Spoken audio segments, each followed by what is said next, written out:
Our next speaker is the director of the Dealey Research Center at the BC Cancer Agency. He is a distinguished scientist.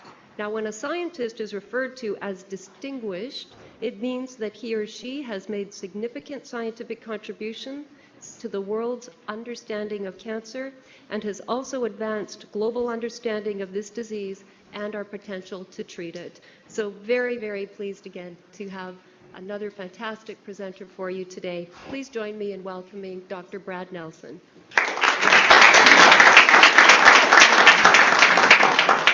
Well, thank you, Cindy, and thanks to the organizers for inviting me, and thanks to all of you for showing up.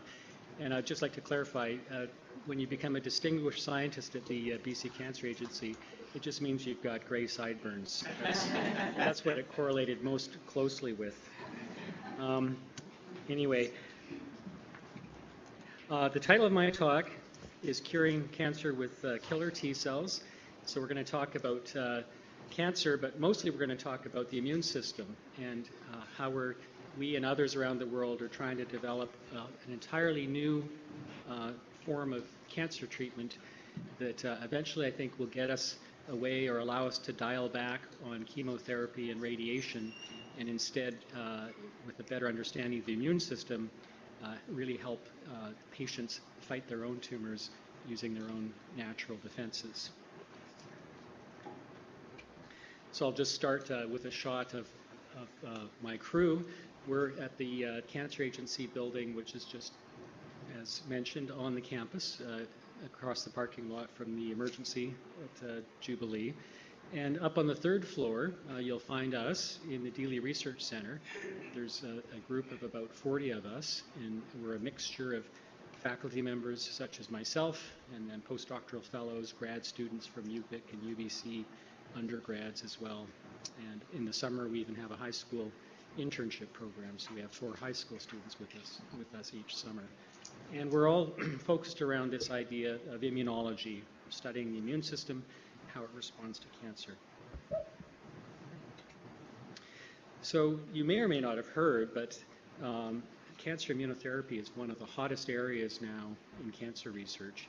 And I'm not just saying that because I work in this field. I've been in the field since 1992, and I can tell you back in the 90s it was not quite as rosy as it is now.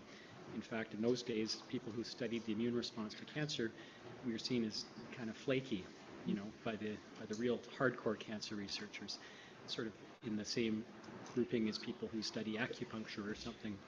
Not to diss them, but you know, sort of this a softer science. But that's all changed in the last few years, and I'll show you why. But the bottom line is immunotherapy is really starting to work.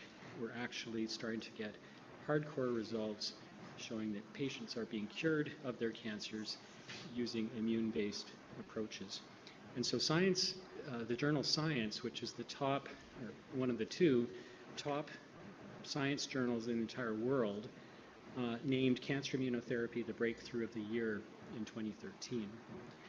Time magazine picked up the story and had a whole section on cancer immunotherapy, explaining what it was, etc. And when you go to major cancer meetings like ASCO, the American Society for Clinical Oncology, all the major talks, all the buzz is about cancer immunotherapy. And even big pharma is now getting behind this and developing drugs that help enhance the immune response to cancer. So it's a really hot field to be in, so it's an exciting time for us. But even more important, it's an exciting time for our patients, because we really are going to see a paradigm shift over the next decade in how we treat cancer. So why should the immune system be involved in cancer? Why would you even expect the immune system to notice cancer and respond to it? So I'll just show you a pictorial reason for this indicated here. So I'll just start by showing you some normal chromosomes from a normal cell in your body. And as you may know, every cell in your body has 23 pairs of chromosomes in it. And you've got pairs. One set came from your mom and one set came from your dad. And in a normal healthy cell, they're all nicely organized And you've got, as I say, a pair of each chromosome. In cancer cells, what happens is there's really genomic chaos that takes place during the development of cancers. And by the time you have a full-blown cancer, as shown here, this happens to be an example of breast cancer, but it could be any epithelial cancer. You can see there's just some really gross changes that have happened to the genome of this tumor cell. So we've got something like 5 copies of chromosome 1. Yeah, I've got a mouse there. 4 copies now of chromosome 2. 6 copies of chromosome 3. And you can see some of these are looking multicolored now. So these are chromosomes that have been cut up and pasted back together in abnormal configurations. We call that translocations. So it's quite literally as if you took the genome and put it in a blender for a couple minutes and then pasted it back together.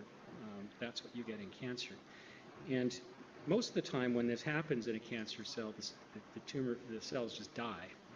If you think of doing this to your computer code on your laptop probably wouldn't work very well.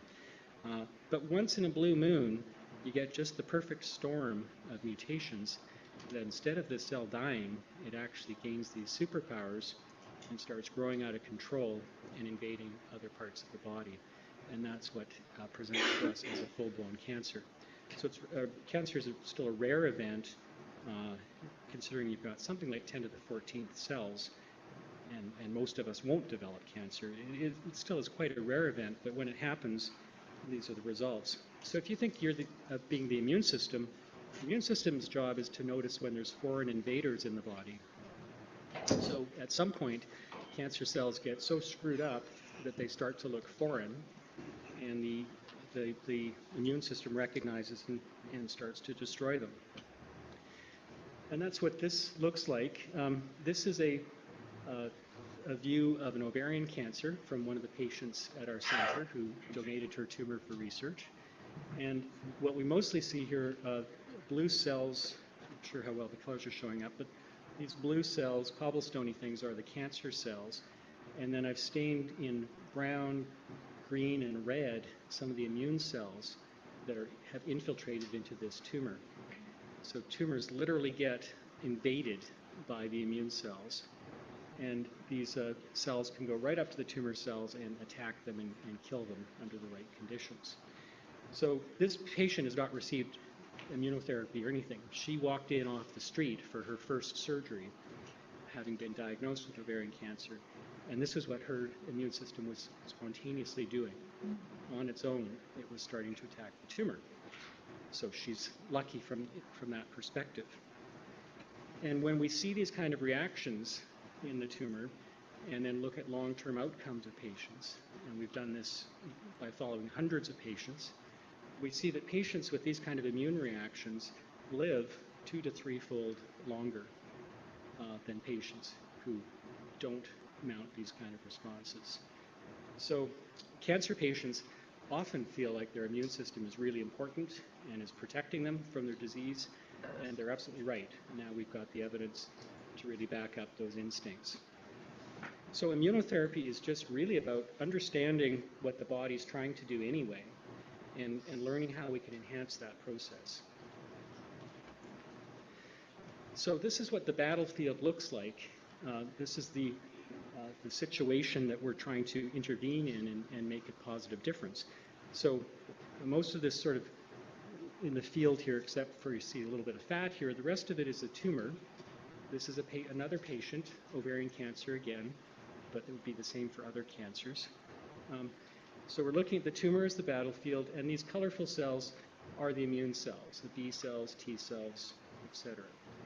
And so remarkably, you can see these immune cells, in this case, have even set up a little camp for themselves here, a little headquarters, right inside the tumor.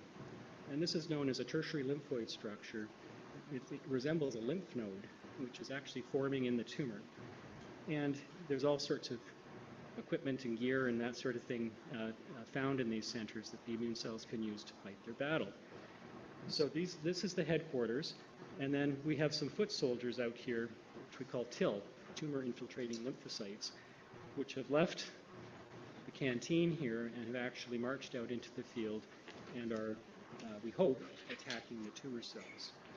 And you might also get the sense of, though, there's a lot of tumor cells here too. So there's probably not enough soldiers to fight this battle effectively. So how do T cells work?